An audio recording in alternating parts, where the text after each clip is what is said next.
Guys, bali day 2. Dito sa aming rewiring sa may kanyang generator line, service wire. Bali, i-finish na namin to. Ayan. Maglalagay kami ng 80mm guys dito, papunta sa may kanyang generator line. Ito. Hindi ko pa to na-splice guys kasi inantay ko pa yung terminal ay crimping lug.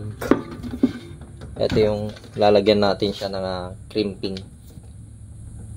crimping lug.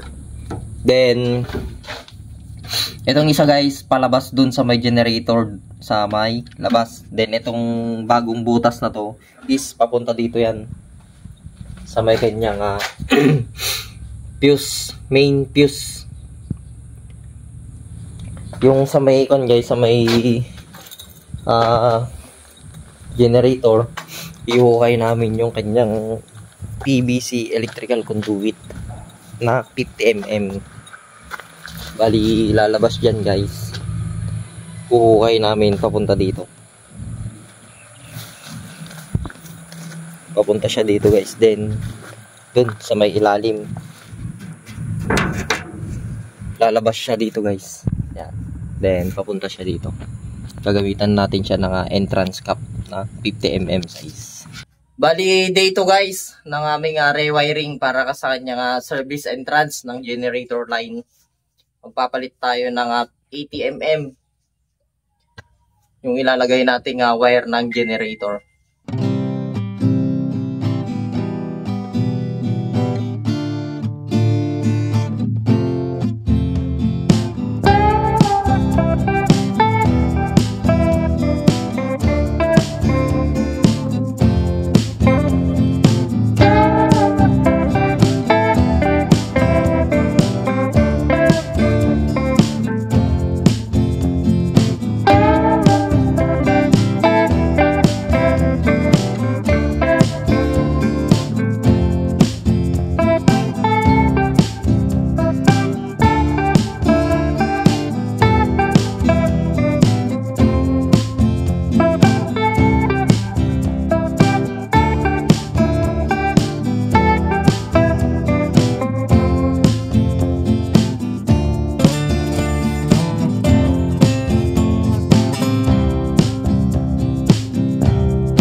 Guys, bali dito sa part na ito is gumamit ako ng bolt cutter para pang putol dito sa ating 80mm na size of wire na gagamitin natin dito sa generator.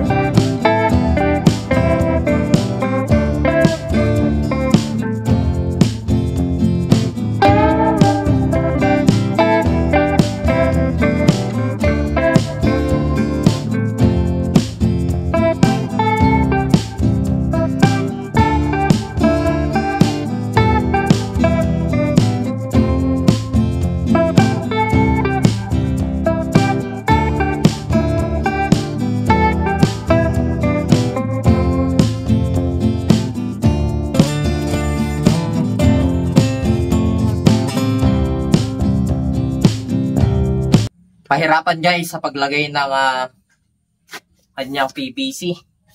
Electrical conduit, safety, din yung wire.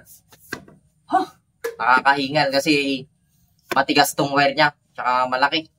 Ito yung project natin na mula nung nag-electrical na ako, naging electrician. Ito yung pinakamalaking wire na na-install natin, 80mm.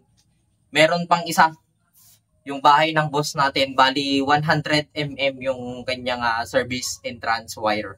Ito palang guys, 80mm is talagang ibigay mo na yung lakas mo kasi mahirap, ang tigas, mas lalo na yung 100mm.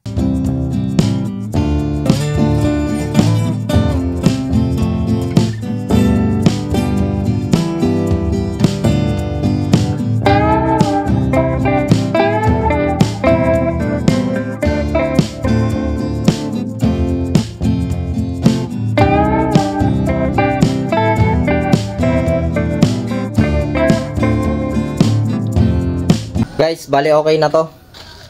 Ito yung sa may papuntang main fuse. Then yan yung kanyang PVC electrical conduit 50mm. Bali naglagay ako ng dito guys ng crown and bell para hindi masugat tong wire. Gaya na ito guys, oh yan. Dati na dito yan. Mas okay ito. Mas safe itong wire para kahit galaw-galawin nila tong PVC is hindi yan masusugat.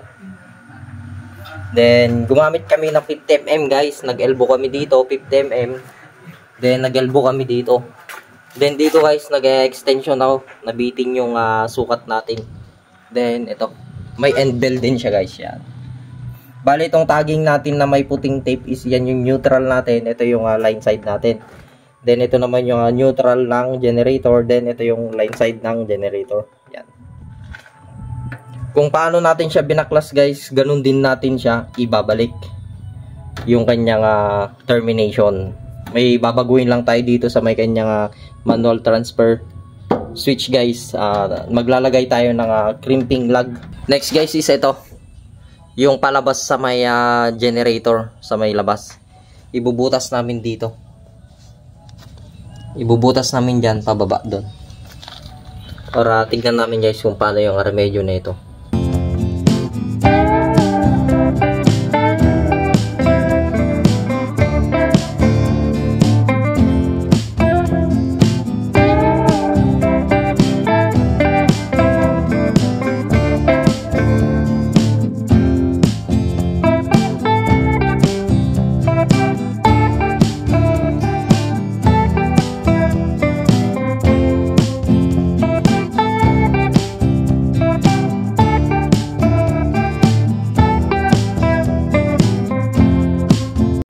Guys, nung okay na kami dun sa may bandang loob sa may kanyang electrical room guys, is sinunod namin dito sa may labas. Diyan namin ihukay yung 50mm PVC electrical conduit na safety wire nung 80mm guys. Bali, ibabaon namin dyan yung PVC electrical conduit guys. Papasok dun sa may kanyang first generator line guys, sa may kulay blue na nakikita nyong generator dyan na may dalawang gulong. Yung dating generator line wire nyan guys is nakahang lang siya. Yung kulay green na nakikita nyo dyan na nakasabit lang guys is yan yung dating generator line nya. Bali, ang gagawin ko dito guys is ibabaon ko siya sa may lupa para mas malinis siyang tignan guys at hindi siya nakahang kapag gagamitin na nila yung kanyang generator. Guys, nung okay na naming nahukay yung pagbabaonan namin na itong PVC electrical conduit na 50mm with 80mm wire guys, is sinunod na namin itong kanyang long elbow guys. Gumamit kami dito. Then sumunod naman guys is yung kanyang PVC electrical conduit na 50mm. Kada pasok namin guys is merong kaming hawak na tela. Pinupunasan namin yan para pagdating sa loob ng PVC electrical conduit guys is malinis siya, hindi siya madumi guys. Then nilagyan namin to ng solvent dung sa may kanyang dugtungan mismo sa may PVC na 50mm para hindi siya pasukin ng tubig guys, para hindi siya ma-expose guys yung wire sa may tubig.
Bali guys, i-determinate na namin dito sa kanyang circuit breaker sa may kanyang generator. Yung kanyang generator service entrance wire.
Guys, bali ito yung outcome ng aming generator service entrance. 80mm, may entrance cap dito sa loob para hindi siya papasukin ng tubig.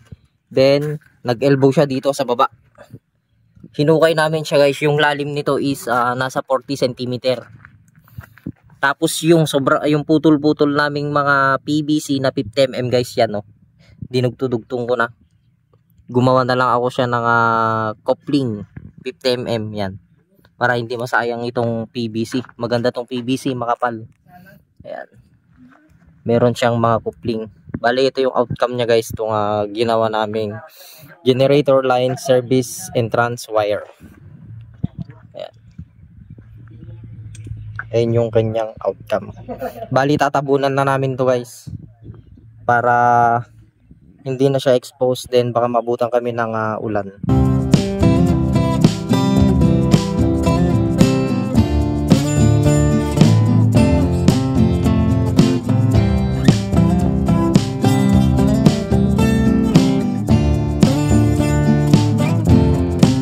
Bali yan guys, at matatabunan pa dito. Ayan, yung PVC. Then sunod namin dito guys sa may ilalim ng generator. Bali tatabunan na yan. Okay na. Bali yan guys, tatabunan na yung sa may kanyang ilalim sa may generator. Bali yung tubo na yun guys na 50mm, ganyan talaga yan, exposed na siya. Nasa ilalim ng generator yan siya. Ang importante dyan guys, meron siyang entrance cap para kung sakaling maambunan, hindi siya basta-basta papasukin yan sa loob ng PVC. Tapos naglagay kami ng guys na solvent. To lahat ng dugtungan ng PVC guys is meron siyang solvent. Nilagyan namin guys, okay na siya yung PVC na 50mm. Okay na.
Bali okay na to guys. Naglagay tayo ng terminal lug, ay crimping lug. Bali yung size niya is pang 60mm. Rekta na tayo. Then may rubber tape, electrical tape, tapos 80mm na wire. Match dito sa may 200 ampere.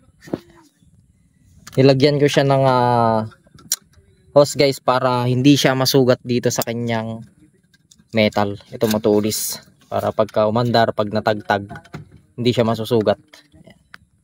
THW yung klase ng wire guys. Yan, 80mm. Bali next nating i-terminate guys yung kanyang manual transfer switch. Bali next natin tong i-termination guys. Ito yung kanyang double throw manual switch. Yan.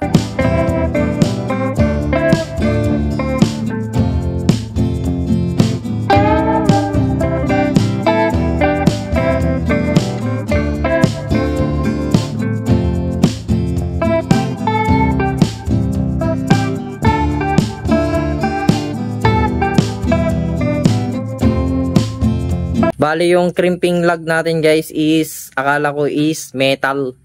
Yung pala ay siya, copper. Metal coated lang siya guys ito. Pero yung loob niya, copper. Yan.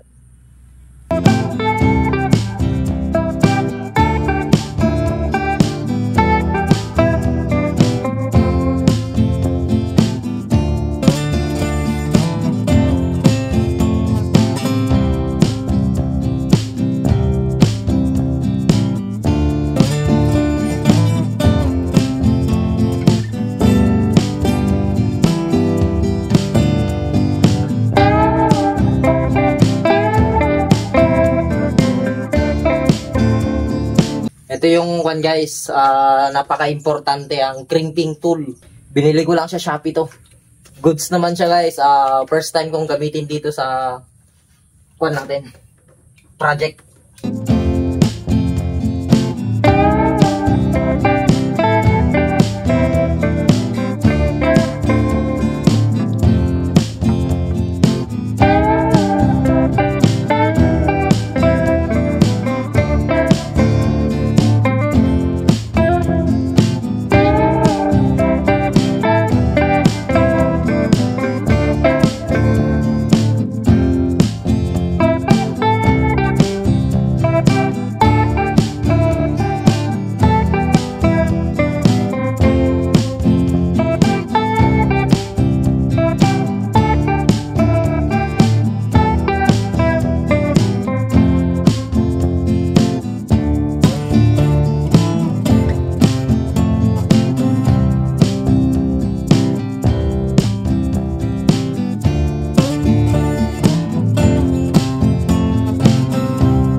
Guys, bali okay na.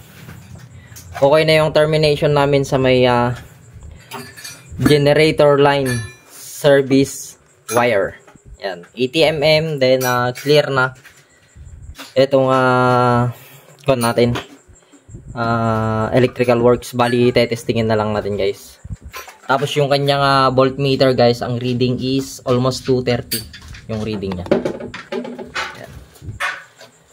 Gumamit ako ng dito guys ng 50mm PVC electrical conduit, then elbow na 50mm. Tapos gumawa ako ng guys, yan end bell para dito sa kanyang 50mm na tubo, at para din hindi masugat itong kanyang 80mm na wire. Yan, hindi tatama dito sa may kanyang bakal. Ito yung kanya guys, linya niya. Then dito naman yung sa may fuse ng generator line. Bali ito guys is ito yung generator dito sa loob. Change wire din yan, 80mm. Then meron din na crown and bell. Tapos 50mm na PVC electrical conduit yan. Then dito guys meron din siyang end bell Ito na yung guys, yung outcome niya ng ginawa namin. Napakatigas ng wire na to. Talagang persado pati mukha. Okay na to guys. So yun lang guys for today's video. Please like and share my Facebook page, Moto Elect TV, and also my YouTube channel guys, Moto Elect TV. Please subscribe to our YouTube channel.